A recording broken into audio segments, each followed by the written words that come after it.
1절 보십시오. 예레미야에게 모든 백성에게 그들이 하나님 여호와의 말씀 곧 그들이 하나님 여호와께서 자기를 보내사 그들에게 이르신 이 모든 말씀 말하기를 마치니. 여러분 1절을 좀 세세히 좀 잘 살펴보십시다요. 그게 제일 먼저 예레미야가 모든 백성에게 그랬잖아요. 그러니까 예외가 없었다는 말이죠, 그죠? 모든 백성이 들어야 하는 각자의 말씀이 있다. 모두가 들었다. 모두가 듣지만 듣는 사람이 있고 안 듣는 사람이 있고, 들리는 사람이 있고 안 들리는 사람이 있고, 들으려고 하는 사람이 있고 안 들으려고 하는 사람이 있고, 참 많잖아요, 그렇죠? 문제는 여러분 그 뒤에 말씀들을 보세요. 그들의 하나님 여호와의 말씀 이렇게 되어져 있잖아요. 그러니까 문제는 이건 것 같아요. 그들에게나 오늘을 사는 저와 여러분들에게, 나에게 하나님이 내게 하나님이 맞나? 라고 하는 거죠. 하나님에 대한 온전한 인식이 분명하지 않으면, 글쎄요, 지금 요한한 개한한 대단히 상식적인 판단과 합리적인 판단을 하고 있는 것처럼 보이지 않습니까? 그렇죠? 그러니까 이 상식에 반하고 합리적인 것에 반하는 그런 말씀을 하는 하나님, 나를 도와야 되는 게 맞거든요. 근데 나를 돕지 않으실 때가 있어요. 섭섭함이 딱 들어오기 시작하면 되게 이제 힘들어지거든요. 하나님에 대하여 섭섭해지고 사람에게 섭섭해지면, 분명히 나를 도와야 될 때인 것 같은데 왜 나 혼자 냅두지? 나보고 어떡하라고? 뭐 이런 거죠. 왜 나를 도울 줄 모르지? 사람들에게는 섭섭함이 들 때가 있잖아요, 그렇죠? 그러니까 이 부분이 되게 중요한 맥락인 것 같아요. 나에게 하나님이 정말 살아계신 하나님이 맞나?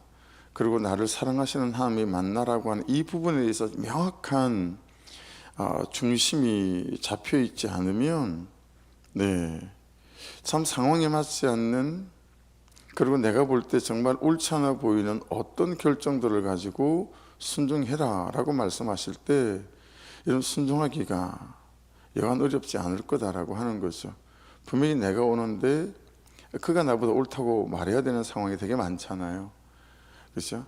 받아내는 것도 한도가 있지 않을까요? 언제까지 받아내야 되는 거죠? 그런데 받아내라고 하실 때 그분이 하나님이 맞다라고 하는, 나를 살리고 나를 세우려고 하는 하나님이 맞다라고 하는 명백한 하나님에 대한 인식이 있지 않으면 참 불합리해 보이고 그리고 경우에 맞지 않아 보이는 말씀들에게 순종하기가 쉽지가 않다라고 하는 부분에서, 여러분 어떤 것보다도 하나님이 나에게 하나님인가라고 하는 이 부분에, 이 명제에 대해서 정확해야, 이게 확실해야. 그래서 여러분 말씀만으로 가기는 참 때때로 어려움이 있다라고 느끼는 이유는, 그래서 오순절 마가의 다락방에 주의 성령을 허락하셨다라고 하는 것이 깨달아진다라고 하는 거죠. 말씀이 미진하고 부족하다는 얘기가 아니라, 그래서 보혜사 성령을 허락하셨다라고 하는 거예요.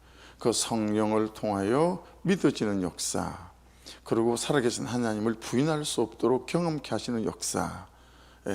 그래서 참 말씀과 기도와 함께 세워져가는 신앙생활이 중요하다라고 하는 것들을 또 깨닫게 되어져요. 그래서 더 분명한 문제는 그들에게 하나님이라는 분이 어떤 존재로 각인되어져 있는가라고 하는 거예요. 여러분 그런 분들이 있잖아요. 하나님은 되게 나를 무겁게 하는 분이야, 되게 무리한 것들만 요구하시는 분이야, 뭐 이런 거 있잖아요. 그래서 이제 그런 면에 있어서 어떤 메시지를 만나고 어떤 교회를 만나고 하는 것들이 참 중요해 보인다라고 하는 것들이 계속 좀 하나님은 짐지우는 분이시다 이런 느낌을 가질 수밖에 없는, 또 그런 생각이 들 때도 있잖아요, 그렇죠?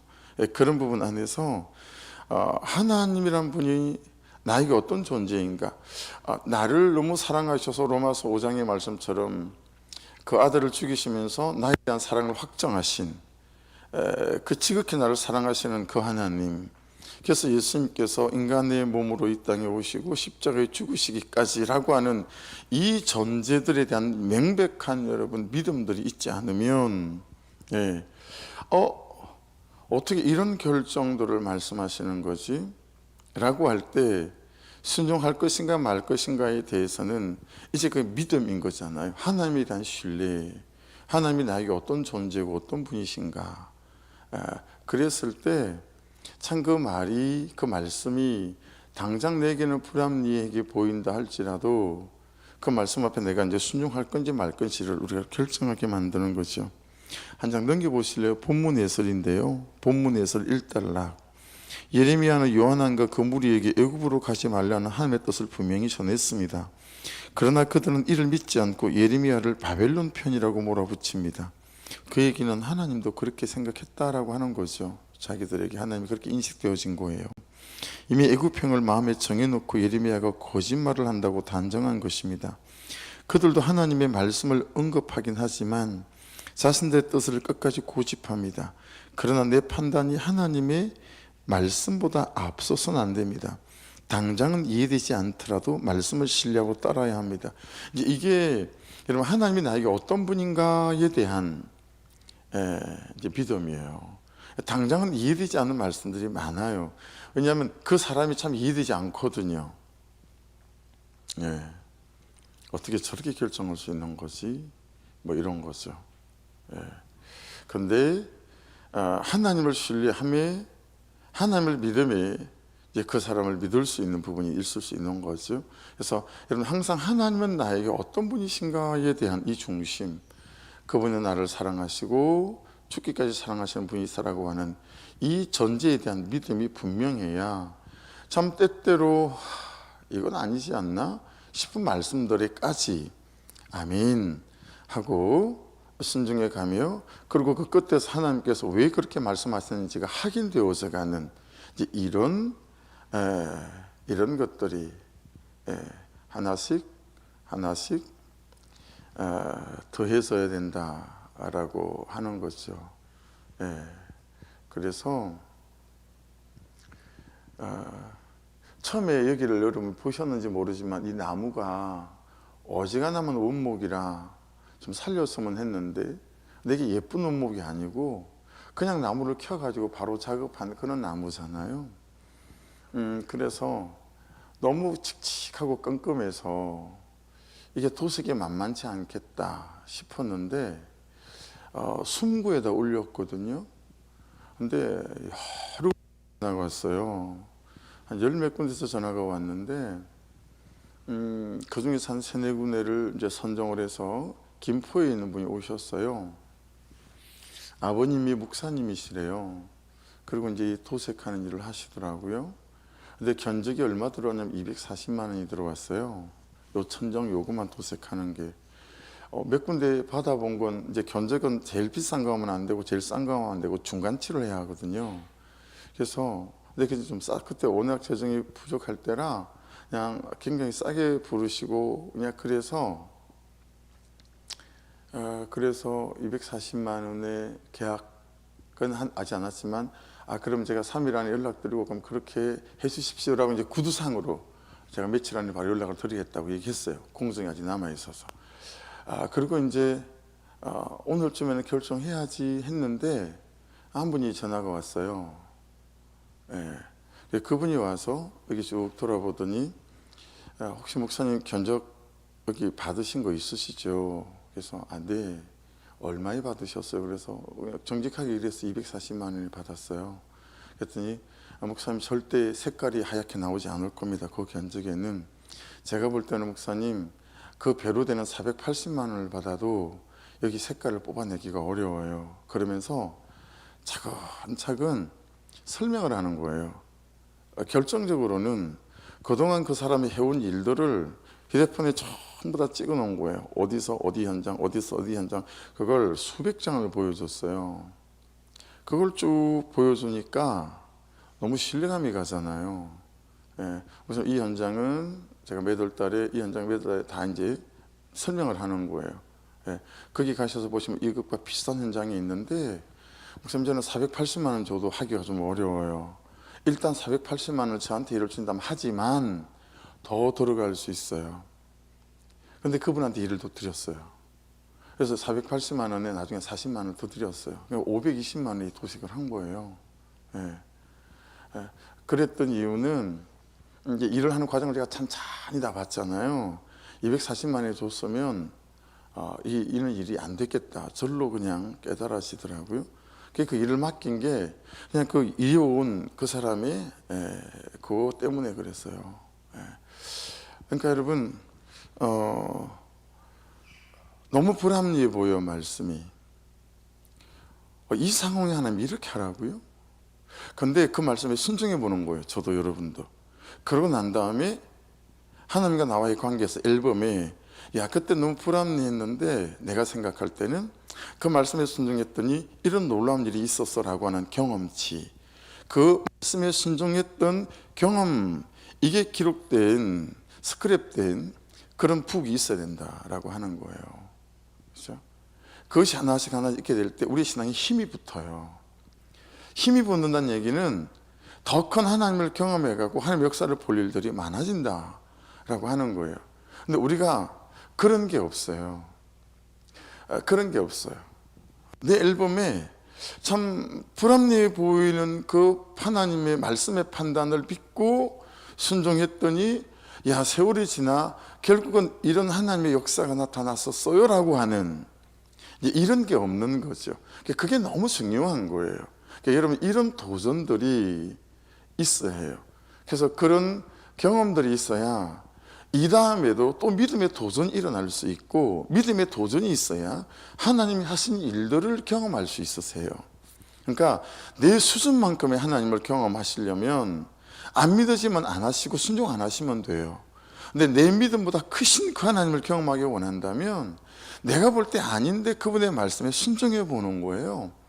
그러면 그래서 이렇게 말씀하셨던 거구나. 이걸 이제 경험하게 되어서 가는 거죠. 그래서 여러분 예레미야 말씀을 시작하면서 여러분이 했던 말 혹시 기억하세요? 그 당시에는 선지자와 제사장 역할이 달랐다 그랬잖아요. 그렇죠?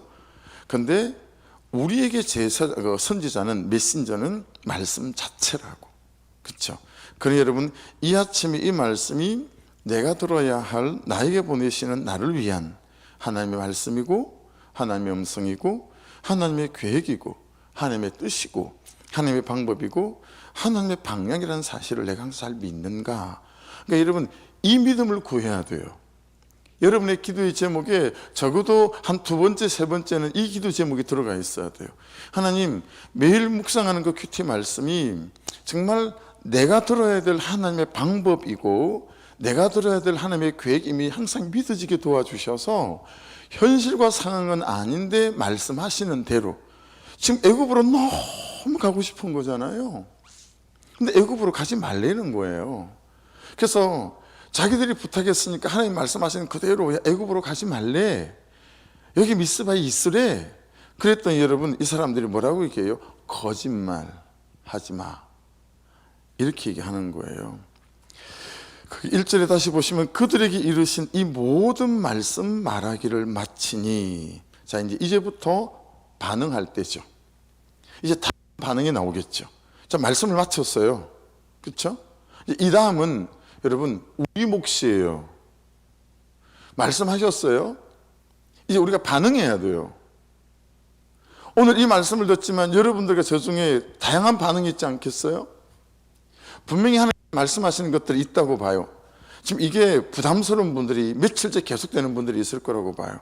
그래서 제가 새벽에 운행을 나가면서 하나님 저야 그냥 목사 나부랭이고 하니까 이 말씀을 이대로 받으려고 참 애를 썼는데 한 며칠 동안 계속 비슷한 말씀이라 성도들 중에 참 부담이 될 것 같아요. 하나님 저는 괜찮은데 참 새벽마다 우리 성도들이 축복의 말씀들을 듣고 하면 더 좋지 않을까요? 좀 걱정스러워요. 자 그렇게 기도했었어요.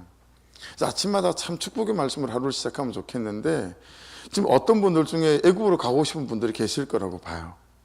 너무너무 애굽으로 가고 싶어요. 내 말씀은 자꾸 애굽으로 가지 말라는 거예요. 이 얼마나 갈등되겠어요. 지금 며칠째. 그렇죠? 얼마나 갈등되겠어요. 근데 이제 어쨌든 여러분과 저는 반응해야 돼요. 그렇죠? 자, 보세요. 어디 속하는지 한번 보십시다. 들은 척도 하지 않는 사람. 이미 결정 끝났어요. 네. 이 결정을 되돌리기는 어렵다는 거죠. 두 번째, 그게 말이 돼? 말을 하라고 그래. 이런 반응을 하는 분들도 계시겠죠. 세 번째, 실망하는 사람. 실망하는 사람. 네 번째, 왜 맨날 나만 갖고 그래? 여러분 그런 느낌 있지 않나요? 제가 그런 느낌 많이 가질 때가 많아요.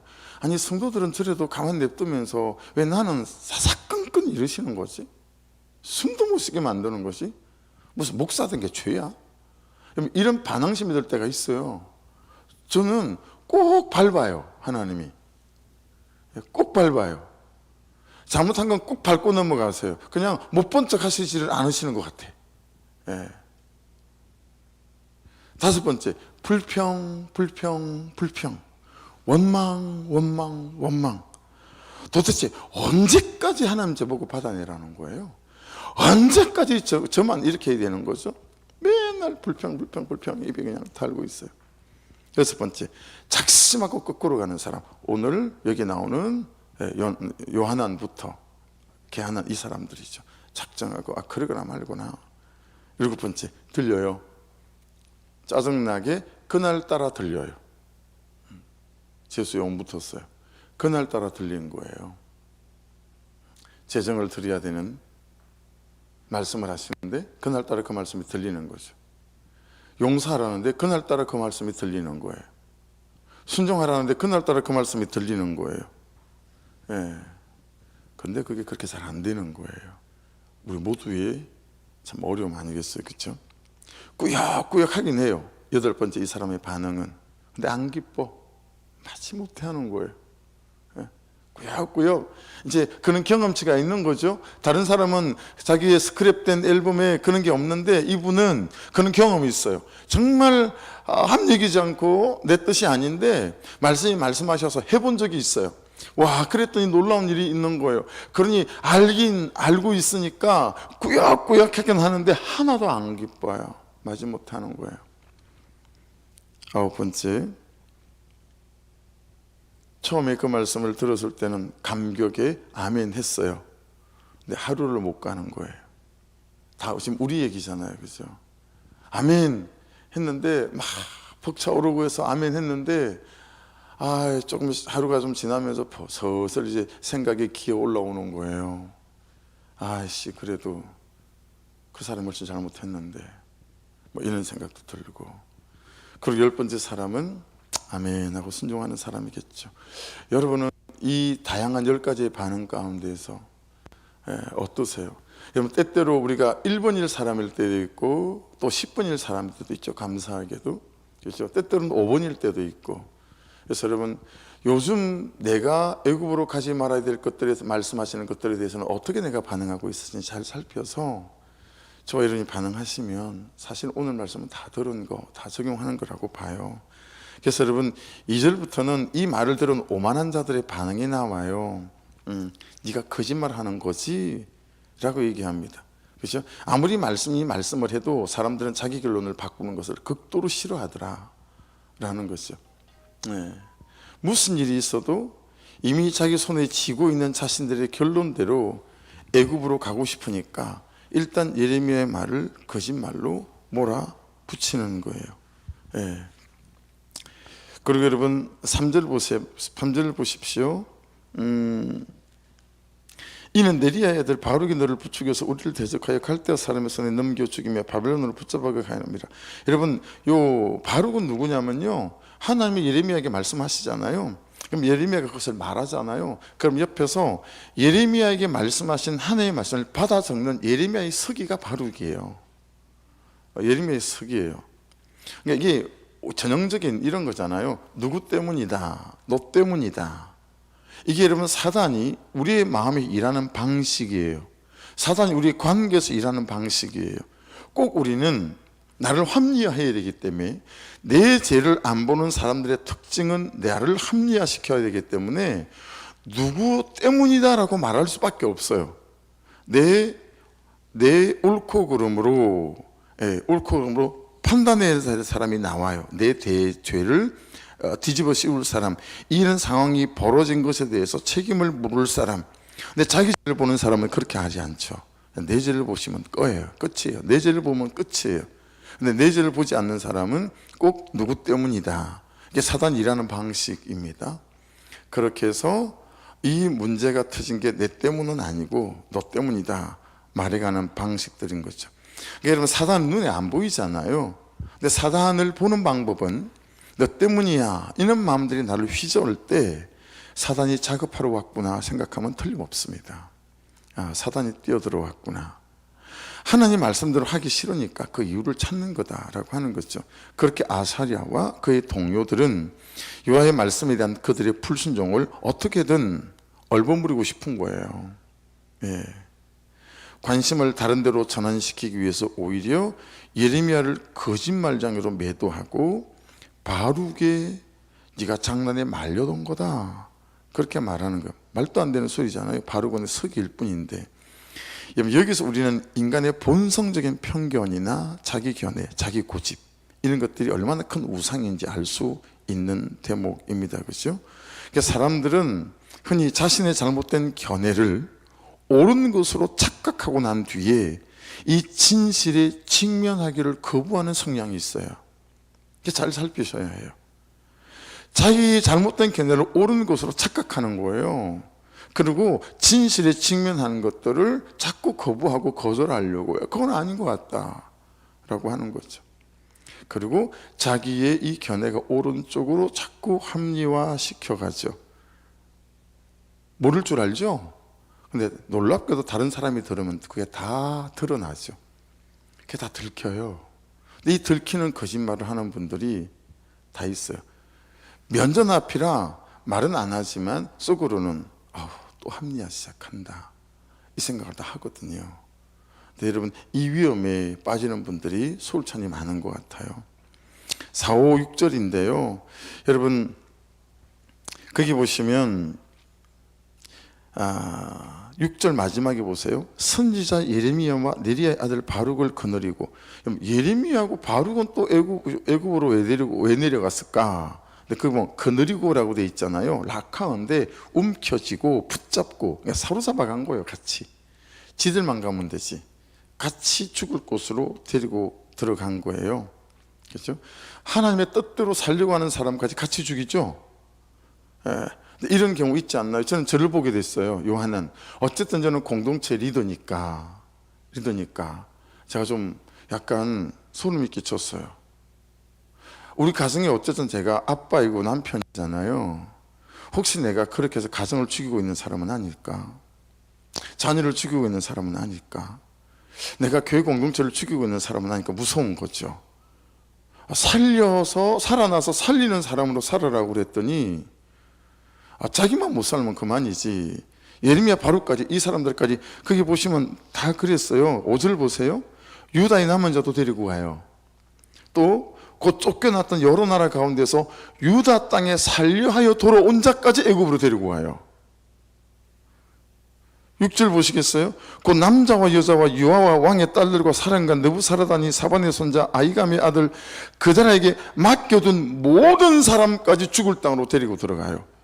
왜 자기만 죽으면 되지 왜 다른 사람까지 죽을 땅으로 데리고 들어가냐고요. 그렇죠? 불순종은 자기도 죽고 아내도 죽이고 자기도 죽고 남편도 죽이고 자기도 죽고 자녀도 죽이는 인생이 된다. 무섭잖아요. 살려야 하는 사람이기에 받아내고 그는 나보다 옳도다를 하고 살아계신 하나님만 바라보고 갑니다 하고 내 죄만 보고 갑니다를 하지만 그렇게 하지만 그들의 불순종과는 싸워야 합니다. 여러분, 이 예리한 차이 아시겠어요? 받아내야 돼요. 그리고 그는 나보다 옳도다를 해야 된다고요. 그렇지만 그들의 불순종과는 싸워야 한다고요. 어떻게 싸우는 게 그들의 불순과 싸우는 걸까요? 8절에 있어요. 8절로 뛰어넘어 가볼게요. 7절도 봐야 하는데 8절, 다바네스에서 여호와의 말씀이 예레미야에게 임하여 이르시되. 여러분, 하나님의 말씀을 여전히 삶으로 전하는, 살아내는 사람으로 사는 것, 이것이 받아내지만 그들의 불순종과 싸우는 방식이에요. 네. 그렇죠. 7절도 보시면 애굽 땅에 들어가 다바네스에 이르렀으니 그들이 여호와의 목소리를 순종하지 아니함이르라. 여러분, 애굽 땅이 어딘지 아시죠? 430년간 종살이했던 땅이에요. 근데 그 땅을 지금 보세요. 10가지 재앙이 없었다면 나오지 못했을 땅, 홍해가 갈라지지 않았다면 나오지 못했을 땅, 구름과 불기둥으로 함께하지 않았으면 나오지 못했을 땅, 그 엄청난 하나님의 역사로 나왔던 땅이 애굽 땅이에요. 403년 종살이했던 땅. 그 땅을 지금 자기들 발로 자기들이 지금 걸어 들어가는 거예요. 근데 이게 우리잖아요. 그렇죠? 이게 우리잖아요. 우리가 내 발로 다시 그 죄된 그 삶으로 돌아가는 역사들이 많지 않습니까? 여러분, 또 불순종으로 어렵게 나왔던 애굽 땅으로 들어가지 않기를 주의 이름으로 축복합니다. 예. 왜 그렇게 400상 정도 했던 그 땅을 또 내 걸음으로 내가 또 들어가냐고요. 그게 뭐 좋은 게 있다고. 근데 그런 무수한 결정들을 우리가 하거든요. 예. 사실은 여러분, 다바네스라고 나오죠. 제롬이라고 하는 역사학자는 예레미야가 이 다바네스라고 하는 여기에서 자기 민족의 제도를 계속 선포하고 순종해라 말하다가 돌에 맞아 죽은 걸로 그렇게 구전되어 내려오고 있어요.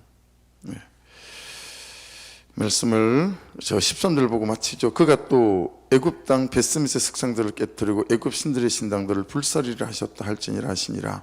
그러니까 이게 보세요. 당시의 전쟁은 꼭 이기고 나면 그 땅의 우상들을, 그 땅에 그들이 믿는 신들을 꼭 부셨거든요. 왜냐하면 우리 신이 너희 신이 이겼다라고 하는 것들을 이제 드러내는 거였었거든요.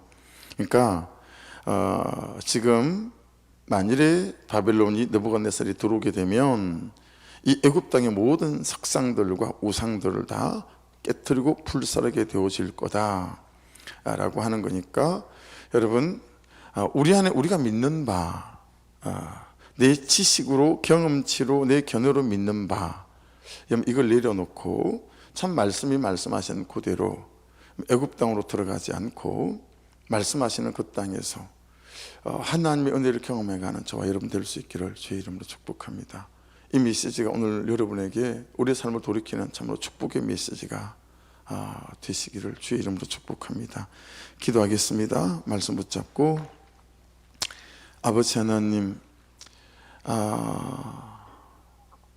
반응해야 될 때인데 이 10가지 반응 중에 나의 반응은 어떤 반응인지, 지금 이 문제에 대하여 애굽 땅으로 들어가지 말라고 하시는데 끝까지 애굽 땅을 고집하는, 그래서 아버지 하나님, 살아나서 살려야 될 사람인 내가 나도 죽고 그들도 죽이는 결정들을 하고 있지 않은지를 돌이키는 은혜가 있게 도와주옵소서. 그렇게 여러분 기도하기를 원하고, 어제 오다가 어제 눈이 와가지고요, 다들 못 오셔서 8시 기도에 이종범 권사님 한 분 오셨더랬었는데, 우리 저기 고재정 권사님하고, 그래서 어제 우리 안녕 집사님에서 막 기도하고 참 그러지를 못했어요. 그래서 이제 오늘날 제가 참 오늘 저녁이라도 하십시다라고 또 말씀하셨기 때문에 또 더불어 기도해 주시고, 우리 주여 한번 부르고 같이 기도 드리겠습니다. 주여, 아버지 감사합니다.